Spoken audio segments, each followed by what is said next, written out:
दो भाई बहन और छोटे बच्चे जिनके दिल में अपने मदन लाल के लिए कोई चाह है, प्यार है, वे छुट्टी के दिन गर्मी में भी इधर आ गए। और मुझे इस बात का गौरव है कि 2009 में जब 100 साल हो गया था ढींगरा की शहादत को, तो उस समय के मुख्यमंत्री श्री बादल जी को मैंने कहा कि भाई इतने और दिन मनाते हो, मदन लाल ढींगरा का भी स्टेट लेवल फंक्शन करो। और वो मान गए। 2009 से हम लगातार कर रहे हैं। दुर्भाग्य देखो, हमें अमृतसर में स्टैचू कोई नहीं लगाने देता था मदन लाल ढींगरा का। और जब वो विरासत वाली सो कॉल्ड विरासत वाली बात चली तो ढींगरा का बुत भी तोड़ने लगे थे। तो उस समय के ऑफिसर्स ने बता दिया कि अगर बुत तोड़ोगे तो फिर और कुछ नहीं बनने वाला है। तो आप सब आए, पंजाब सरकार जो भी समय की सरकार होती है वो यहाँ श्रद्धांजलि देने आती है। ऐसा सरकारी प्रोटोकॉल है, नियम है। तो आज भी पंजाब सरकार के 2 मंत्री आए हैं, श्री ईटीओ, श्री भुल्लर। पिछली बार भी यही आए थे और मुझे लगता है क्योंकि अमृतसर के अगली बार भी यही आएंगे। ठीक है, तो मुझे हैरानगी ये है, आप इस तरह न खड़े हो कि पिछलों को दिखाई न दे। आपको जान के दुख होगा कि कटरा शेर सिंह में ज्ञानी लस्सी वाले का तो सबको पता है, लेकिन उसके सामने मदन लाल ढींगरा का घर है, किसी को नहीं पता। आपको पता है ना, आप तब नहीं पता था। ठीक है ना। अमृतसर के एक कॉलेज में मैं गई लेक्चर देने, 400 विद्यार्थी। एक लड़के ने कहा हाँ मुझे पता है मदन लाल ढींगरा कौन है। फिर बाद में पता चला उसके पिताजी संघ के आरएसएस के अधिकारी हैं। तब उनके घर में बात होती थी मदन लाल ढींगरा जी की, वीर सावरकर की। आज मिस्टर निज्जर यहाँ नहीं है। जब उन्होंने उद्घाटन किया था तो मैंने ये कहा था कि मैं वो पैटर्न विलेज जेल लंदन की देख आई हूँ, उन दीवारों के साथ सिर लगा के थोड़ा रो भी आई हूँ, जहाँ पर मदन लाल को 1909 में और ऊधम सिंह को 1940 में फांसी मिली थी।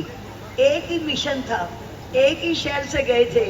पर याद रखो, जब बादशाह बहादुर शाह जफर को अंग्रेजों ने कहा था दमदमे में दम नहीं, अब खैर मांगो जानकी, ए जफर अब चल चुकी तलवार हिंदुस्तान की, तब जफर ने जवाब दिया था बागियों मतलब क्रांतिकारियों, बागियों में बू रहेगी जब तलक ईमान की, तख्ते लंदन तक चलेगी तेग हिंदुस्तान की, अमृतसर वासियों सिर ऊंचा कर लो, छाती चौड़ी हो जाती है। वो दोनों बेटे अमृतसर के गए, वहां जाके उन्होंने लंदन में कैकस्टन हॉल में ऊधम सिंह ने ओडवायर को, माइकल ओडवायर को ठंडा किया और कर्जन वाइली को कॉन्स्टिट्यूशन हॉल में किया। मैं कैकस्टन हॉल भी हो आई हूँ। उसकी दीवारों में अगर दिल है तो अब भी आवाज आती है भारत माता की जय की, इनकलाब जिंदाबाद की, वंदे मातरम की। एक बड़ी बात ये है जो करने वाली है कि इतना सा मदन लाल ढींगरा लाहौर कॉलेज में पढ़ने गया। ये प्रसंग बहुत थोड़े लोगों को पता है। वहाँ ऑर्डर आ गया कि इंग्लैंड के बने कपड़े से बच्चों के कोट बनेंगे। इसने जवाब दे दिया कि मेरे देश का माल कच्चा ले जाके लंदन से कपड़ा बना के महंगा यहाँ ले आयो, मैं इसको नहीं पहनूंगा। सब बच्चों ने इनकार कर दिया। और फिर क्या हुआ, इसको कॉलेज से निकाल दिया। अच्छा हो गया निकाल दिया तो। और फिर ये नौकरी करके मेहनत करके लंदन पहुंच गया, वहाँ वीर सावरकर जी के संपर्क में आ गया। और उसके बाद जो हुआ, कोई ऐसा है, सावरकर जी की मदद से एक फ्रेंच महिला ने फ्रांस में छपवाया और इसको फांसी चढ़ने से पहले पर्चे बांट दिए।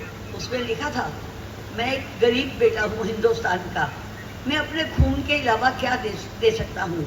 और मरने के लिए मरना सिखाया जाता है और पहले खुद मरा जाता है, फिर दूसरों को मरना सिखाया जाता है।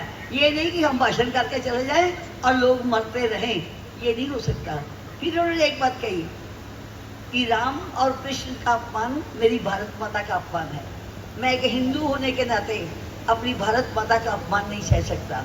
और सबसे बढ़िया बात भाइयों और बहनों, यहाँ तो किसी को पुलिस स्टेशन से बुलावा आ जाए ना तो वो 2-4 दिनों से सिफारिशें ढूंढता है, थाने वाले ने साथ ले, पता नहीं की होना है, चेहरा पीला पड़ता है। और कहीं ईडी आ जाए या विजिलेंस आ जाए तब तो सारी रिश्तेदारी को खबर हो जाती है। ये अकेला फांसी पर चढ़ने के लिए जाता है। और आखिरी चीज क्या मांगी इसने सावरकर जी को कहा मुझे कंघी शीशा भेज दो भाई। उन्होंने कहा कंघी शीशा की करेगा?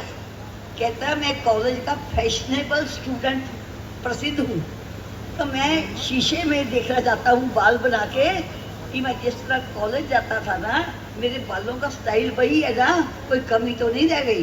ये था हमारा बेटा मदन लाल ढींगरा। और फिर वीर सावरकर ने जाने के बाद अंग्रेज ने पूछा तेरी आखिरी इच्छा क्या? कहता दे सकता है, दे सकता है तो मेरी आखिरी इच्छा है मेरे देश की आज़ादी। अगर नहीं दे सकता तो पूछते क्यों हो? आज़ादी लड़ के ली जाती है, आज़ादी खून से ली जाती है, आज़ादी के लिए खून बहाना पड़ता है, आज़ादी बचाने के लिए खून बहाना पड़ता है। पिछले वर्ष तक हम 25, 30, 40 स्कूलों में भाषण प्रतियोगिता कराते थे ढींगरा पर। इस बार नहीं करवा पाए, मेरी कमी है। अब आगे करवाएंगे। बच्चों को ढींगरा पर पुस्तक भी देनी है, शीट भी देनी है और स्कूलों में कंपटीशन करा के नाटक भी अभी हमने करवाने हैं। मेरा आप सबसे एक ही निवेदन है कि ढींगरा को जानिए, ढींगरा को पहचानिए। कटरा शेर सिंह पैदा हुआ, बाप टोडी बच्चा। कि नई पीढ़ी को तो ये भी नहीं पता टोडी बच्चा क्या होता है। मैं रोज बताती रहती हूँ, अंग्रेजों की जूठन खाने वाले टोडी बच्चे होते हैं, अंग्रेजों के पिट्ठू टोडी बच्चे होते हैं। इसका बाप टोडी बच्चा था। यहाँ हमारे देश में दुर्भाग्य से जो अंग्रेजों के टाइम पर राजा महाराजा थे ना, वही आज भी राजा महाराजा बने हुए हैं और उनकी सारी दौलत अंग्रेजों के जूठी है। अंग्रेजों ने दिया, वो तब भी शासक थे, वो आज भी मुख्यमंत्री और कई मंत्री बने हैं अंग्रेजों के गुलाम। तो हमें अंग्रेजों के गुलामों को भी निकालना है, अपने हाथ में जो अंग्रेजी चढ़ी है सबके हाथ में वो भी निकालनी है। जो फ़ोन करो तो सरकारी दफ्तरों से भी गुड मॉर्निंग की आवाज़ आती है, वो भी निकालनी है। और याद रखो, अपनी भाषा है भली, भलो अपनो देश, जो कछु है अपनो भलो, यही राष्ट्र संदेश। ਤੁਹਾਡੇ जो कई लोग है ਜਿਹੜੇ ਅੱਜ भी केक कट के जन्मदिन मनाते हैं। केक कटना सी डायर, डायर की माँ कटाਉਂਦੀ ਸੀ, ਤੁਸੀਂ डायर ਦੇ ਮਾਸੀ ਦੇ ਪੁੱਤਰ नहीं हो। याद रखो, कौमां दी पत दून सवाई, कौमी रसम रवाजो। ओए अपने घर दी जुत्ती चंगी, ओपरिया दे ताजो। अपने गुड़ शक्कर ने मिठे, परदेसी खंड कौड़ी, अपनी चप्पा धरती चंगी, सारी दुनिया सौड़ी। जय हिंद, जय मदन लाल ढींगरा।